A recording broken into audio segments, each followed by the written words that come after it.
Hello fellow archers and hunters. A customer of mine brought me this bow a few weeks ago. It's for his son. This is a Diamond Edge Max from Cabela's. Just your standard inexpensive bow.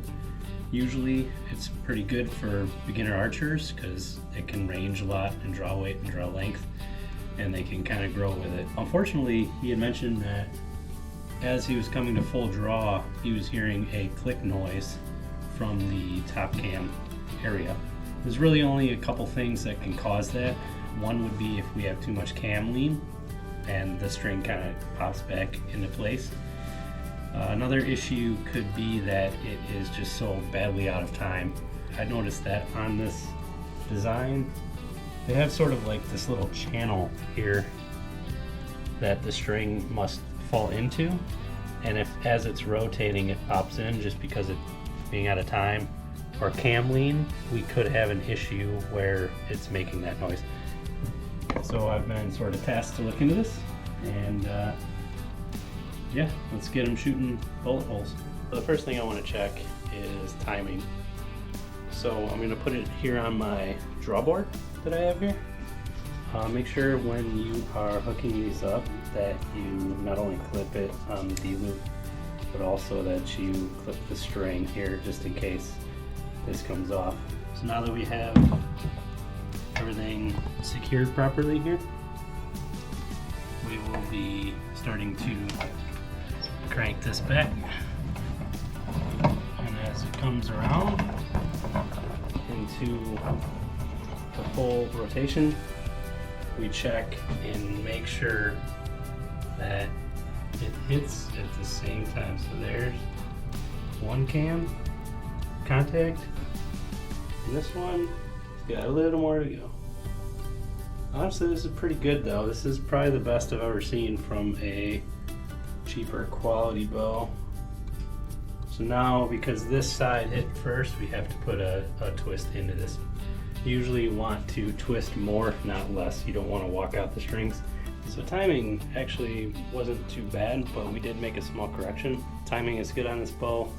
One thing I did notice while looking into it, you'll notice that on the bottom cam, the cam says T, and on the top it says B.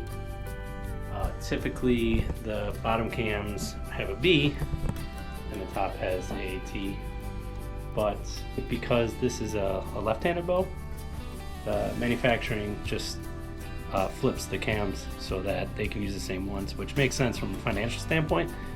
I want to bring that up because I haven't really seen that on the internet in any of the videos that I've researched on this bow. But if you run across it, that's why they're flipped. So write in the comments below if you've seen that before. So now timing's good and cam lean's good. One of the things I didn't notice about this bow is on the stops where it stops for draw length, it's just plastic.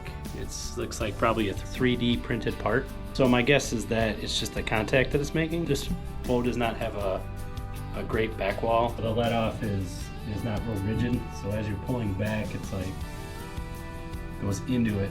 So normally on the flagship bows, you're a lot more smooth, but on this bow, which never do this,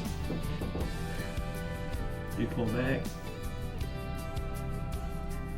right there it rolls off, and then you can hear that click.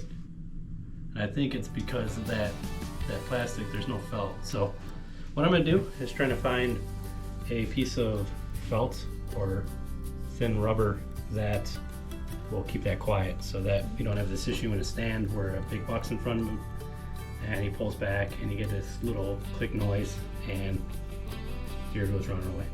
I actually have an old QAD little, I guess call them little rest. It's 4 on a QAD so that it's quiet when your arrow sets in it. When it sets in the rest itself in the V, it's when the arrow slides when you draw back. It doesn't make a lot of noise.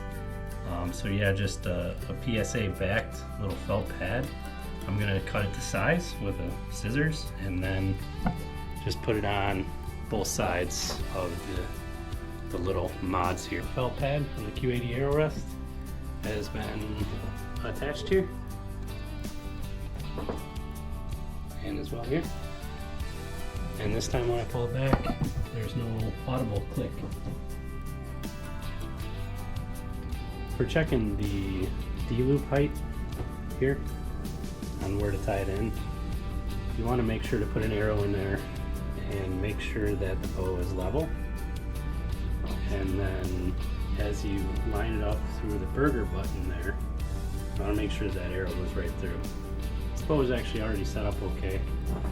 And then make sure you got a level on the arrow. This one actually looks perfect, so great job, Cabela's. The only other thing that we have to do is check to make sure the distance from the arrow off the riser is 0.8125 inches. So I always get a caliper set up right at it, and then I just measure off the riser here, and as you can see, we're gonna have to move that in a little bit. Not too far off though, it's pretty close, just a little bit. So to move that in, we just have to loosen this bolt here, and then the rest will slide over and then tighten it back down. Other than that, for this bow setup, we're pretty much there. We're just gonna have to tie in a bead and then paper tune, and the customer actually likes to set up the pins with all of his kids. So the bolt was adjusted, and as you can see, right from the riser straight in the middle of that arrow, 0.8125 inches.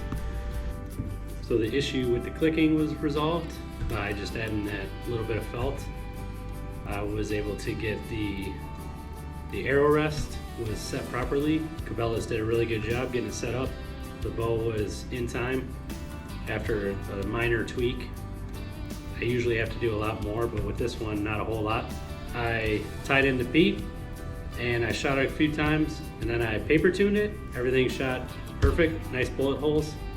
Then I handed it off to the customer where he likes to set up his sight with his kids, which I think is pretty cool. You know, he's done quite a bit with me so far, which is awesome. Really appreciate the business, and just happy to be able to pass along some of my archery knowledge to them and get them out in a stand hunting. So hopefully we'll be seeing a recovery video out of them soon.